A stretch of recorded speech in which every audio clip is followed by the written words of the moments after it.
Vous savez, messieurs les journalistes, ce que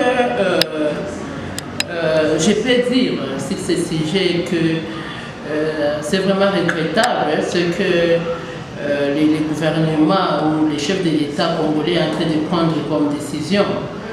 Parce que ce sont des décisions qui vont à l'encontre du souhait du peuple congolais. Pourquoi je le dis? Les forces régionales de l'EAC sont... cette force est ici. Il y a de cela au moins un mois et plus. Et après les communiqués finaux de Luanda, et ce communiqué final avait dit que dès l'arrivée de la force régionale, les M23 vont céder quelques localités prises tout au long des affrontements avec les FARDC. Ils vont céder quelques villages qu'ils ont qu'il a pris pendant les affrontements. Mais jusqu'à présent, nous voyons même là où la force se trouve à ce moment, prenons là, c'est même Kibumba pour seulement l'exemple. Qu'est-ce que cette force rassure amène comme sécurité? En fait, je ne sais pas comment nous pouvons le dire autrement, parce que la RDC n'aura aucun intérêt, ni sécuritaire, ni économique, en étant dans cette force régionale ou en étant dans cette organisation. Déjà, nous voyons les résultats, déjà un mauvais résultat des militaires qui sont là, des militaires kenyans qui sont là. Parce que s'ils avaient au moins, si cette force avait au moins un bon résultat, il ne pourrait pas avoir des manifestations. Et nous avons assisté à des manifestations ici de la jeunesse, des organisations de la société civile et autres, qui ont manifesté récemment contre l'inaction de cette force. Dans ce communiqué, dans les mêmes communiqués finaux de Luanda, il est dit que si les M23 n'obéissent pas à ces retraits, n'obéissent pas à déposer les armes, il y a la force de l'EAC va attaquer les M23. Jusqu'à présent, aucune attaque.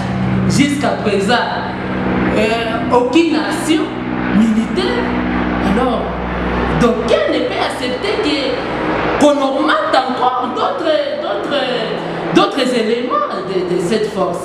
Nous aimerions que cette force se retire parce que, en tout cas, il n'y a pas d'intérêt à être dans l'organisation des États d'Afrique de l'Est. Bref, le déploiement de ces autres pays est inopportun ici à l'Est. C'est inopportun. C'est inopportun. Pourquoi?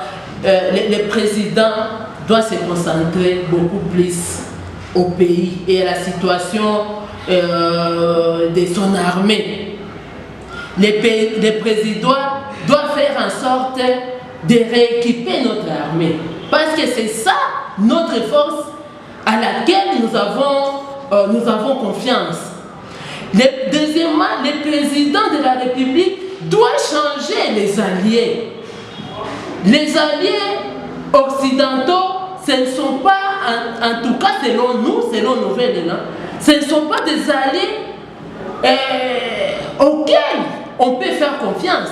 Parce que revenons au propos du secrétaire général des Nations Unies, Antonio Guterres, quand il avait dit qu'ils n'ont pas de moyens pour combattre les forces donc les M23. Les M23 est mieux équipé que la force de la MONUSCO. Et donc on ne peut pas faire aujourd'hui confiance à la MONUSCO, ni aux Nations Unies d'ailleurs, qui a montré, je ne sais pas si sa faiblesse ou qui a fait preuve d'une responsabilité là notoire vis-à-vis du peuple congolais, parce que nous remarquons que la force de la MONUSCO est là seulement pour assister les massacres, les tueries et les génocides du peuple congolais. Troisièmement, c'est de voir comment titriser nos terres, donner des titres officiels aux terres, aux premiers autochtones, aux premiers occupants des terres en RDC. Donc il y a des villageois, il y a des premiers occupants, il y a des autochtones qu'on connaît que non, ce sont les premiers occupants, ce sont en fait les originaires. Parce que tous ces conflits, tout ce que nous sommes en train de vivre, c'est un conflit qui est lié à la terre congolaise. Ce que les Rwandais cherchent, ce que Kagame cherche, ce que les Occidentaux cherchent au Congo, c'est seulement notre terre. Parce que notre terre égorge, je ne sais pas, des histoires, scandales géographiques, comme il est dit, c'est à nous de protéger nos terres, c'est à nous, peuple congolais, de prendre conscience que la solution ne viendra pas d'ailleurs. La solution, c'est d'abord nous, en tant que Congolais. La solution, ce n'est pas aller au Comores, la solution, ce n'est pas aller en Afrique ici, la solution, c'est d'abord nous.